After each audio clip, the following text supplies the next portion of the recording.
کی مدت بھی گزر چکی ہے لیکن میں دے نہیں پا رہا ہوں، اب وہ مجھے تنگ کرتا ہے کہ آپ نے جو وعدہ کیا تھا وہ قرضہ مجھے ادا کر دو۔ میرے اور آپ کی طرح کوئی ہوتا؟ کہتے اللہ پاک آپ کا قرضہ ادا کر دے، یہ پڑھ لینا، یہ پڑھ لینا، یہ پڑھ لینا۔ لیکن دیکھو حضور کی سنت کیا ہے، حضور علیہ السلام کی سیرت طیبہ کیا ہے۔ اللہ کے رسول نے فرمایا کیا چاہتے ہو؟ عرض کی آقا اگر آپ اس سے کہہ دیں گے تو وہ آپ کی بات مان جائے گا، مجھے مہلت مل جائے گی۔ وہ رسول جس کا مشتاق خداوند قدوس ہے، وہ رسول جس کو عرش پر مہمان بنا کے بلایا جاتا ہے، وہ رسول جابر رضی اللہ تعالیٰ عنہ کے قرض کی مہلت کو بڑھانے کے لیے ایک یہودی کے گھر پہ چل کر تشریف لے جاتے ہیں۔ ایک یہودی کے گھر پہ۔ سیرت النبی کا یہ باب کہاں گیا؟ سیرت رسول کا یہ باب کہاں گیا؟ سارے کام دعاؤں سے کہ ہم بھی کسی غریب کے لیے کسی کے دروازے پہ چل کر گئے کہ اس کی بگڑی بن جائے۔ ڈاکٹر اقبال کی سوانے میں لکھا ہے، پہلی بات تو یہ آپ کو بتا دو کہ میں مذاق کو پسند نہیں کرتا، گفتگو کے درمیان قطعاً پسند نہیں کرتا، لیکن ڈاکٹر اقبال کی سوانے میں لکھا ہے بہت خوبصورت چلمن جو ہے وہ بہت زیادہ زاہدان خشک کے چہرے سے بے نقاب ہوتا ہے۔ ڈاکٹر اقبال کی حیات میں یہ بات ہے کہ ایک پیر صاحب سے ڈاکٹر اقبال کی دوستی ہو گئی۔ ڈاکٹر صاحب کے گھر پیر صاحب کا قیام تھا۔ اب آپ سوچ سکتے ہیں کہ جو پیر صاحب ڈاکٹر صاحب کے گھر رکتے ہو بے اقبال جیسے شخص کے گھر، تو ان کا ذوق کیا ہوگا۔ ایک غریب آدمی آیا اور آنے کے بعد کہا حضرت بہت تنگ دست ہوں، بہت پریشان ہوں میں، آپ میری کچھ مدد فرمائیں، دعا کریں۔ پیر صاحب نے دعا کی، اس نے 5 روپے نکالا اور پیر صاحب کے ہاتھ میں دے دیا۔ ڈاکٹر اقبال یہ دیکھ کر کے خوب ہنسے۔ وہ شخص تو چلا گیا۔ پیر صاحب نے کہا کیوں ہنس رہے ہو یار، ہنسنے کی وجہ کیا ہے؟ کہا آپ کے پاس آیا تھا تو کم سے کم 5 روپے تو جیب میں تھے، اب آپ کے پاس آیا کیا ہے تو وہ بھی 5 روپے سے اس نے ہاتھ دھو دیا، اس کی غربت میں تو 5 روپے کا اور اضافہ ہو گیا، یہ تو آپ کا حال ہے۔ تو ان کو احساس ہوا کہ ہاں ہم کیا کر رہے ہیں۔ میں یہ نہیں کہتا کہ نظر لینا برا ہے یا نظر دینا برا ہے، لیکن ہم رسومات کی طرف بہت زیادہ الجھ گئے۔ اللہ کے رسول صلی اللہ علیہ وآلہ وسلم اس یہودی کے گھر چل کر گئے کہ جابر کی مہلت بڑھا دو، مدت بڑھا دو قرض کی۔ اس نے کہا کہ میں پہلے ہی بڑھا چکا ہوں، اب میں نہیں بڑھا سکتا، اب میں نہیں بڑھا سکتا، آپ دے دیں، ان سے کہیں کہ وہ دے دیں۔ اللہ کے رسول علیہ السلام جب واپس ہوئے تو حضرت جابر نے سوچا کہ اب تو حضور گھر تشریف لے جائیں گے، میرا کیا ہوگا۔ تو اللہ کے رسول علیہ السلام ان کے باغ میں آئے۔ حضرت جابر نے کہا یا رسول اللہ آپ کچھ کیجئے، میرے لیے کچھ کیجئے۔ حضور علیہ السلام دوبارہ گئے اور دوبارہ جا کر اس یہودی سے فرمایا اگر جابر نہیں دے گا میں وعدہ کرتا ہوں کہ میں دوں گا اس مدت پہ، لیکن تم اس کی مہلت بڑھا دو۔ اس نے پھر انکار کیا کہ نہیں، میں مدت پہلے ہی بہت دیکھ چکا ہوں، اب میں کوئی ڈھیل نہیں دے سکتا۔ اللہ کے رسول آئے اور آنے کے بعد ان کی دلجوئی کے لیے ان کے باغ میں حضور علیہ السلام لیٹ گئے۔ لیٹے، اچانک دھوپ کا معاملہ بڑھنے لگا تو جو ٹہنیاں حضور علیہ السلام سے دور تھی انہوں نے اللہ کے رسول پر سایہ کر دیا، سایہ ہو گیا۔ اللہ کے رسول علیہ السلام اٹھے اور اٹھنے کے بعد کہا جابر پریشان نہ ہو، وضو کیا، 2 رکعت نماز پڑھی۔ فرمایا مسئلہ کیا ہے؟ عرض کی آقا وہ کھجوریں ٹوٹ کر وقت سے پہلے گر گئیں، تو اب میرے پاس کوئی کھجور نہیں، کچی کھجوریں گر گئی تھی، میں کیا دوں اس کو؟ سرکار فرماتے چلو تمہارا قرض ادا کرنے کے لیے پیچھے پیچھے ٹوکری لے کر تم چلنا، آگے آگے کھجوریں میں توڑوں گا۔ اور اس کے بعد دنیا نے دیکھا کہ جو کھجوریں کچی لٹک رہی ہوئی تھی جب حضور علیہ السلام کے ہاتھ پہنچے تو وہ کھجوریں پکی، اور حضور علیہ الصلوۃ والتسلیم نے توڑ کر کے ٹوکرے میں ڈالا۔ اور اس کے بعد کا اس یہودی سے پوچھو قرضہ کتنا ہے، وہ بتاتا گیا، وہ کھجوریں موجی جاتی رہی، گنی جاتی رہی، حتیٰ کہ اس کا قرضہ ادا ہو گیا اور ابھی حضرت جابر کے پاس کھجوریں موجود تھی۔ یہ حضور علیہ السلام کی سیرت طیبہ کا باب ہے جس کو ہم نے فراموش کیا ہے۔ تو اگر ہم اپنی قوم کو مالدار بنانا چاہتے ہیں تو ہم ایک دوسرے کا سپورٹ کریں۔ اور تیسری اور آخری بات، پہلی بات ایجوکیشن پہ دھیان دو، دوسری بات مالدار بنو حلال ذریعے سے، حرام ذریعے سے نہیں، حلال ذریعے سے۔ تیسری بات جو پہلے نمبر کا درجہ رکھتی ہے اور یہ سب سے زیادہ اہم ہے، اس کی اہمیت بہت زیادہ ہے، اس لیے پہلے نمبر ہونے کے باوجود میں قصداً اس کو آخری نمبر پہ بیان کر رہا ہوں تاکہ آپ کی توجہ زیادہ اس پر جائے۔ تیسری اور آخری بات جو بہت اہم ہے وہ یہ ہے کہ مالدار بننے سے پہلے اور ایجوکیشن حاصل کرنے سے پہلے، یعنی دولت پانے سے پہلے اور علم پانے سے پہلے دیندار بنو، دینداری اپنے اندر پیدا کرو۔ اور دینداری کیا ہے؟ یہ اصل مسئلہ ہے کہ دینداری کیا ہے۔ دینداری صرف یہ نہیں کہ ہم داڑھی رکھ لیں اور سر پہ ٹوپی پہن لیں۔ بڑی معذرت کے ساتھ اگر صرف ٹوپی اور داڑھی کو ہم دین سمجھتے ہیں تو ہم بہت بڑے دھوکے میں ہیں، مکر اور فریب، خود فریبی میں گرفتار ہے۔ ٹوپیاں تو کوئی بھی پہن سکتا ہے، بازار میں 5 روپے کی ٹوپی ملتی ہے، 10 روپے کی ملتی ہے، کوئی پہن سکتا ہے۔ داڑھی کے چند بال آج کل تو مشرکین بھی بڑھا رہے ہیں، پہلے سے بڑھاتے رہے ہیں، ایک طویل تاریخ ہے ان کے یہاں بھی داڑھی رکھنے کی، آپ دیکھ سکتے ہیں۔ لیکن صرف داڑھی اور ٹوپی کا نام اسلام نہیں۔ پھر اسلام کیا ہے؟ دینداری کیا ہے؟ اسلام اور دینداری یہ ہے مختصر 2 جملوں میں کہ جن چیزوں سے اللہ اور اس کے رسول نے ہمیں منع فرمایا اس سے رک جاؤ، جن چیزوں سے اللہ رسول نے ہمیں منع فرمایا اس سے رک جاؤ، اور جن کاموں کے کرنے کا حکم دیا وہ کام بجا لاؤ، اسی کا نام دینداری ہے۔ یعنی جب حی علی الصلاۃ کی صدا آئے، الصلاۃ خیر من النوم کی صدا آئے، تو ہم پھر بستر میں نہ پڑے رہیں، بستر میں ہم نہ ہوں، نیند ہمیں قربان کرنی ہوگی، اس لیے کہ قربانی کے بغیر انسان کا عشق، اس کی محبت، اس کا پیار، اس کی عقیدتیں کبھی مکمل ہو ہی نہیں سکتی۔ کتنے افسوس کی بات ہے کہ الصلاۃ خیر من النوم پر یہ عقیدہ بھی ہے، اس کو مانتے بھی ہیں، لیکن کتنے نوجوان ہیں جو فجر کی اذان ہوتی ہے تو اذان کو سن کر بستر کو چھوڑ دیتے ہیں اور نماز کے لیے پہنچ جاتے ہیں۔ اللہ اکبر!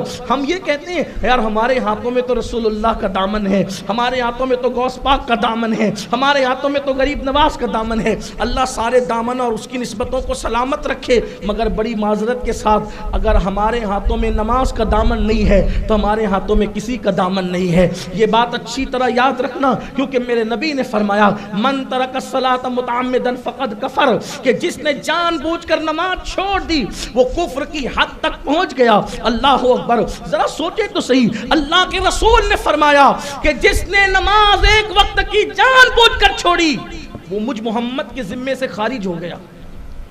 اللہ کے رسول فرماتے وہ مجھ محمد کے ذمے سے خارج ہو گیا۔ سوچے ذرا، غور کریں، اس لیے کہ جس کا کوئی سہارا نہ ہو مصطفیٰ جان رحمت اس کا سہارا ہے، جس کو کوئی مدد نہ کرے حضور اس کی مدد کرتے ہیں۔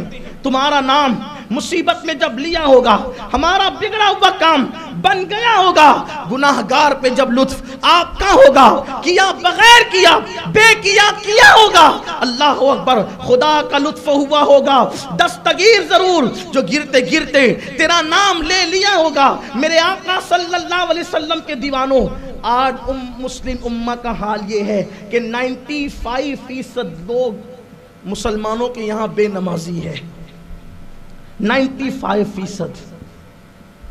ہمیں سب چیز کے لیے ٹائم ہے، گیم کھیلنے کے لیے، کیرم کھیلنے کے لیے، تاش کے پتے کھیلنے کے لیے، بیوی بچوں کے لیے، دوستوں کے لیے، سب کو دینے کے لیے ٹائم ہے۔ جس رب نے ہمیں زندگی دی ہے اس رب کی عبادت کے لیے ہمارے پاس ٹائم نہیں ہے۔ یہ کتنا بڑا المیہ ہے، کتنا بڑا المیہ کہ لاک ڈاؤن کے اندر 3 مہینے مسلمان فری تھے۔ لاک ڈاؤن میں 3 مہینے، ابھی تو کافی چھوٹ ہو گئی ہے، کافی جو ہے وہ ڈھیل ہو گئی ہے۔ جب بالکل سختی تھی، گھر سے نہیں نکل سکتے تھے، مسلمانوں کا حال یہ ہے جب فاقہ کشی کی نوبت آئی تھی، رزق تنگ ہوا تھا، بیماریوں کا حملہ تھا، تو کیا ہونا چاہیے تھا؟ توبہ، استغفار، اللہ کی رحمتوں کو منانے کا شوق۔ لیکن اس وقت کی رپورٹ بھی یہ ہے کہ لاک ڈاؤن کے پیریڈ میں جتنے مسلم نوجوان نشے کے عادی بنے ہیں اس سے پہلے کبھی نشے کے عادی نہیں بنے، فری تھے، نشے کے عادی بنے، جمعہ کی نماز تک نہیں پڑھی، کم از کم گھر میں پڑھتے تو ظہر پڑھتے، لیکن پڑھی تک نہیں، جمعہ کے دن ظہر بھی نہیں پڑھی۔ لوگ کہتے رہے مولانا ٹائم نہیں ہے اس لیے عبادت نہیں کرتے، ٹائم نہیں اس لیے عبادت نہیں کرتے۔ لاک ڈاؤن میں قدرت نے تمہیں احساس دلا دیا اللہ کی عبادت کے لیے ٹائم کی ضرورت نہیں ہے، اللہ کی عبادت کے لیے توفیق کی ضرورت ہے۔ قدرت جس کو توفیق دیتی ہے وہی اللہ کے گھر تک چل کر آتے ہیں۔ اللہ کے رسول صلی اللہ علیہ وآلہ وسلم نے فرمایا جس کو مسجد میں آتا جاتا دیکھو اس کے ایمان کی گواہی دے دو۔ ہم مسجد سے اپنا رشتہ کمزور کر چکے ہیں، مسجد سے اپنے رشتے کو ہم نے کمزور کیا ہے۔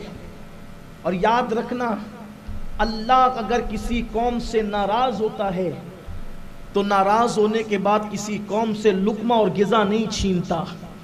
جب اللہ کسی سے ناراض ہوتا ہے تو اس سے عبادت کی توفیق چھین لیتا ہے۔ اللہ جب کسی سے ناراض ہوتا ہے تو اس سے لقمہ نہیں، وہ تو رزاق ہے، اس نے تو دینے کا وعدہ کیا، اس نے تو لقمہ تو دینا ہی ہے۔ لیکن اللہ جس سے ناراض ہوتا ہے اس سے عبادت کی توفیق چھین لیتا ہے۔ حضرت سیدنا عیسیٰ علیہ السلام ایک جنگل سے جا رہے تھے، دیکھا ایک بندہ پڑا ہوا ہے، ہاتھ کٹے، پیر کٹے، آنکھیں بھی نہیں سلامت، اور کہتا ہے الحمدللہ الحمدللہ الحمدللہ۔ حضرت عیسیٰ علیہ السلام نے کہا تیرے پاس بچا کیا ہے؟ کس بات پہ اللہ کا شکر ادا کر رہا ہے؟ اس نے کہا اللہ کے نبی، میرے اللہ نے ہاتھ پیر آنکھیں لے لی لیکن عبادت کی توفیق نہیں لی، اس سے بڑھ کر نعمت کیا ہوگی؟ ہم تو ہر بار جلسوں میں سنتے ہیں نماز پڑھو نماز پڑھو، اور نماز کا ارادہ بھی کرتے ہیں، لیکن جب گھر جاتے ہیں تو پھر ہم اس وعدے کو بھول جاتے ہیں۔ کیوں توفیق نہیں ہوتی؟ اس لیے توفیق نہیں ہوتی، اس لیے توفیق نہیں ہوتی کہ اللہ ہم سے کہیں ناراض تو نہیں۔ ایک بہت بڑے بزرگ ہیں، اللہ توفیق کیسے چھینتا ہے دیکھو۔ ایک بہت بڑے بزرگ ہیں حضرت شاہ نوری رحمۃ اللہ علیہ، جن کا ذکر داتا علی حجوری رحمۃ اللہ علیہ نے کشف المحجوب شریف میں بھی کیا ہے۔ ٹھیک، بغداد شریف میں امام اعظم کے سامنے ان کا مزار ہے، اور ان کو نوری اس لیے کہتے تھے کہ وہ پاس میں بیٹھے ہوئے لوگوں کے دلوں کے حال کو جان لیتے تھے، اپنے باطنی نور سے جان لیتے تھے۔ اس لیے بزرگان دین فرماتے تھے کہ یہ دلوں کا جاسوس ہے نوری۔ آپ فرماتے ہیں کہ 20 سال تک، ذرا دھیان سے یہ بات سننا، 20 سال تک مجھے تہجد کی توفیق نہیں ہوئی۔ میں پہلے تہجد کا پابند تھا، حضرت شاہ نوری فرماتے ہیں، لیکن 20 سال تک مجھے تہجد کی توفیق نہیں ہوئی۔ میں ہر رات اس تصور سے سوتا تھا کہ میں نے اٹھنا ہے، تہجد پڑھنا ہے، نہیں اٹھتا تھا، آنکھ نہیں کھلتی تھی، آنکھ کھلتی تھی تو توفیق ہی نہیں ہوتی تھی، کسی نہ کسی کام میں الجھ جاتا تھا، نہیں پڑھ پاتا تھا تہجد۔ ایک دن میں نے دل کی طرف، اپنے دل کی طرف توجہ کر کے مراقبہ کیا، اور میں نے اپنے اللہ سے پوچھا کہ مجھ سے تہجد کی توفیق کیوں چھین لی گئی؟ تو رب کی طرف سے جواب آیا، نوری، ایک بندہ مسجد میں رو رہا تھا، ذرا دھیان دینا، ایک بندہ مسجد میں رو رہا تھا، تو نے اس کو روتا ہوا دیکھ کر سوچا دل میں یہ تو ریاکار ہے۔ ایک بندے کو روتا دیکھ کر تو نے کیا خیال کیا؟ یہ تو دکھاوا کر رہا ہے، یہ تو ریاکار ہے۔ تو نوری، کیا تو نے اس کا دل چیر کر دیکھا تھا جو تو نے اس کو ریاکار کہا، یا دل میں ریاکار سوچا؟ جس دن سے تو نے اپنے دل میں اس میرے بندے کو ریاکار کہا ہے، میں نے تجھ سے تہجد پڑھنے کی توفیق کو چھین لیا۔ اگر ایک مسلمان کے لیے صرف اتنا تصور کر لے، اتنا بڑا ولی، اتنا عظیم ولی کہ یہ رو رہا ہے کہ ریا کر رہا ہے، دکھاوا کر رہا ہے، تو ان سے تہجد کی توفیق چھین جاتی ہے۔ اگر ہمیں توفیق نہیں ہوتی، ہم جو دن بھر لوگوں کی ماں بہن نکالتے رہتے ہیں، دن بھر غیبت لے کر بیٹھے رہتے ہیں، سوچے نا ذرا، وہ نوجوان جو پاپ کرتے ہیں، مجھے ایسا لگتا ہے کہ کہیں شاید وہ ہم سے بہتر ہے، کیونکہ اگر وہ گناہ کرتے ہیں تو ان کے پاس احساس گناہ بھی ہے۔ ہم تو لوگوں کی غیبتیں کرتے ہیں، اس کو گناہ بھی نہیں سمجھتے۔ ہماری کوئی محفل غیبت سے خالی نہیں ہے، ہم تو پگڑیاں اچھالنے والے لوگ ہیں، بلکہ اب تو منبر رسول بھی غیبت سے محفوظ نہ رہے، اور ہم اس کو مسلکی تسلب کا نام دینے لگے۔ یاد رکھیں، مسلکی تسلب اور چیز ہے اور کسی کی غیبت اور چیز ہے۔ مسلکی تسلب یہ ہے، دشمن احمد پہ شدت کیجئے، ملحدوں کی کیا مروت کیجئے، غیظ میں جل جائیں بے دینوں کے دل، یا رسول اللہ کی کثرت کیجئے۔ اور غیبت یہ ہے کہ صرف ذاتی دشمنی کی بنیاد پر آپ کسی کے بارے میں بھی کچھ بھی بولتے پھریں، یہ غیبت ہے۔ غیبت یہ ہے، ہم نے غیبت کو عام کیا۔ اور سن لو، اللہ کے رسول علیہ السلام نے فرمایا، جو غیبت کرے گا اگر وہ توبہ بھی کر لے تو وہ سب سے آخری میں جنت میں جائے گا. غیبت سے توبہ کرنے والا توبہ کر کے بھی آخری میں جنت میں جائے گا. جو بغیر توبہ کے مرے گا اس کا انجام کیا ہوگا؟ سوچیں ذرا. ہم دینداری کو سمجھے نہیں, ہم نے چند رسومات کو دینداری سمجھ لیا. آؤ وہ فکر پیدا کریں, وہ سوچ پیدا کریں جو دینداری کی اصل سوچ تھی کہ جس چیز سے اللہ کے رسول نے منع کیا اس سے رک جاؤ, اور جس کے کرنے کا حکم دیا وہ اپنی زندگی میں شامل کرو.